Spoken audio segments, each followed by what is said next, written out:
আসসালামু আলাইকুম বন্ধুরা, কেমন আছেন সবাই? আপওয়ার্কে যখন আমরা কোনো ক্লায়েন্টের কাছে প্রপোজাল পাঠাই, এই জবগুলোতে অ্যাপ্লাই করতে যাই, তখন যেটা হয় আমাদের একটা কানেক্ট লাগে। যেমন এই জবটাতে যদি অ্যাপ্লাই করতে যাই তাহলে হচ্ছে 8 কানেক্ট লাগতেছে, এই জবটাতে যদি অ্যাপ্লাই করতে যাই তাহলে আমাদেরকে 17 কানেক্ট লাগতেছে।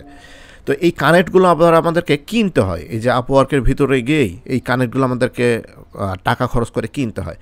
তো যেহেতু এটা খরচ করে কিনতে হচ্ছে, সুতরাং আমরা অ্যাপ্লাই করার সময় আমাদেরকে ক্লায়েন্ট বাছাই করে নিতে হবে যে কোন ক্লায়েন্টদের কাছে অ্যাপ্লাই করলে আমরা ফিডব্যাকটা বা রিটার্নটা ভালো পাবো। তো প্রথমে যে টপিকটা আসে সেটা হচ্ছে যে আপওয়ার্কে কিছু থাকে যারা হচ্ছে পূর্বেও কাজ করে নিয়েছে এবং কিছু থাকে যারা হচ্ছে নতুন জব পোস্ট করেছে। তো আমি যেটা করি, আমি সবসময় যারা পুরনো, যারা অনেকবার কাজ করে নিয়েছে, আমি তাদের ক্ষেত্রে অ্যাপ্লাই করি। এই আমার এটার পিছনে কারণ হচ্ছে এই যে যারা অনেকবার কাজ করে নিয়েছে তারা হচ্ছে জিনিসটাতে ইউজ টু। সুতরাং ফ্রিল্যান্সার হিসেবে আমি যখন তাদের সাথে কাজ করতে যাই তখন হচ্ছে জার্নিটা অনেক স্মুথ হয়। আর এই যে নতুন এইটাতে যেটা হয়, ক্লায়েন্টের সাথে বেশ অনেক কথাও বলতে হয় এবং দেখা যায় যে অনেক ক্লায়েন্ট হচ্ছে জব পোস্ট করে কিন্তু হচ্ছে সেই তুলনায় হচ্ছে হায়ার কম করে। আবার অন্যদিকে একটা বিষয় হলো যে এই যে নতুনটাতে হচ্ছে অ্যাপ্লাই করতে গেলে কানেক্ট কম লাগে। যেমন এই যে এইটা হচ্ছে নতুন ক্লায়েন্ট, এই দেখেন সে হচ্ছে এখন পর্যন্ত সে মাত্র 3টা জব পোস্ট করছে, তার হচ্ছে এখানে অ্যাপ্লাই করতে কম কানেক্ট লাগতেছে। আর এখানে এখন পর্যন্ত সে 19টা জব পোস্ট করছে এবং সে হায়ারও করছে, এখানে অ্যাপ্লাই করতে গেলে আমাদেরকে বেশি লাগতেছে। তো অনেকে এখানে কম কম করে খরচ করে, তাহলে সে বেশি হচ্ছে গিয়ে অ্যাপ্লাই করতে পারে ওই সমপরিমাণ কানেক্ট দিয়ে। তা সেক্ষেত্রে তারা করে যেটা সেটা হচ্ছে 1টা বা 2টা জব পোস্ট করছে, এই রকম লোকের ক্ষেত্রে তারা গিয়ে অ্যাপ্লাই করে। এখানে বেশি অ্যাপ্লাই করছে এখনও নেয়নি, এরকম অ্যাপ্লাই করে না। তো এই হলো পজিটিভ নেগেটিভ দুটোই। এখন কোন স্ট্র্যাটেজিতে যাবেন সেটা আপনার বিষয়। তো এখন আমি আমার স্ট্র্যাটেজিতে যাই, সেটা হচ্ছে গিয়ে আমি প্রথমেই এখান থেকে এটা সিলেক্ট করে নিই যে আমি সেই সকল ক্লায়েন্টদের খুঁজতে চাই যারা হচ্ছে 1-এর অধিক হায়ার করেছে ফ্রিল্যান্সারদেরকে। ওকে, যাওয়ার পরে এখন আমার এইখানে আছে, এখান থেকে আমি যে জিনিসটা দেখি যে ক্লায়েন্ট অলরেডি কত খরচ করছে। তো কত খরচ করছে এইটা দেখলে ক্লায়েন্টের এটা বোঝা যায়। মানে সে যেমন আপনারা এটা দেখলেই তো বুঝতে পারছেন, $10 খরচ করছে আর এ হচ্ছে 10K খরচ করছে। সুতরাং অবভিয়াসলি এর খরচের পরিমাণটা বেশি এবং এখানে কাজ বেশি পাওয়ার সম্ভাবনা থাকবে আপনার। তাছাড়া এখানে হচ্ছে কাজটা লং টাইম হওয়ার সম্ভাবনা থাকবে। তো আপনাদের যে টপিকই হোক, আপনারা হচ্ছে সেটা দিয়ে এখানে প্রথমে সার্চ দিয়ে নিতে পারেন। সার্চ দিয়ে নেওয়ার পরে এখানে এটা দিতে পারেন। তো যেমন আমি হচ্ছে যদি ইউটিউব এসইও দিই, তো আমি ইউটিউব এসইও দিয়ে সার্চ দিয়ে নিচ্ছি, আপনারা আপনাদের টপিক দিয়ে সার্চ দিয়ে নেবেন। নেওয়ার পরে এখান থেকে এই যে যেটা 1-এর অধিক হায়ার করছে আমি এটা সিলেক্ট করে নিলাম। নেওয়ার পরে এখন আমি এই জব টাইটেলগুলো পড়বো এবং দেখবো যে কোনটা আমার সাথে বেশি যায় এবং সেই সাথে ক্লায়েন্ট হচ্ছে কত খরচ করছে। তো এখানে যেমন এই কন্টেন্টটাতে চলে যায় ডিরেক্ট। তাহলে এখানে যে জিনিসগুলো আমি এখন খেয়াল করব, যেটা অ্যাপ্লাই করতে আমার 17 কানেক্ট লাগবে, এই ক্লায়েন্ট অলরেডি 19টা জব পোস্ট করেছিলেন এবং 64% তার হায়ার রেট। অনেক ক্ষেত্রে দেখা যায় যে 50%-এর নিচে হায়ার রেট থাকে, সেখানে আমি অ্যাপ্লাই করি না। তারপরে সে হচ্ছে 14K খরচ করেছে, গুড।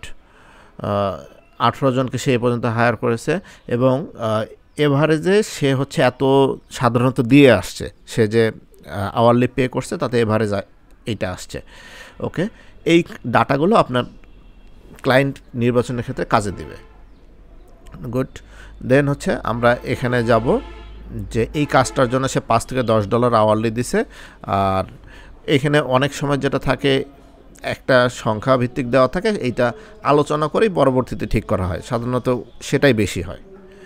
ওকে, এখানে দেখব এবার যে কতক্ষণ আগে জব পোস্ট হয়েছে, তারপরে প্রপোজাল কতগুলো সাবমিট হয়েছে, এগুলো দেখে একটা আইডিয়া পাওয়া যাবে এবং অলরেডি সে হায়ার করে ফেলছে কিনা। যখন দেখা যায় যে এখানে অনেকগুলোকে সে ইন্টারভিউ করে ফেলছে, আমি সাধারণত সেখানে আর অ্যাপ্লাই করি না। তো এখানে জাস্ট একটা ইন্টারভিউ এবং 1 ঘন্টা এবং প্রপোজাল সবই সুন্দর আছে। এবার আরেকটা গুরুত্বপূর্ণ বিষয়, সেটা হচ্ছে যে এই যে ক্লায়েন্ট ফ্রিল্যান্সারদেরকে কী রকম রেটিং দেয়, এইটা আমরা এখান থেকে জানতে পারবো এবং ক্লায়েন্টটা কেমন এই রিভিউ থেকে আমরা জানতে পারবো। তো এখানে যে টু ফ্রিল্যান্সার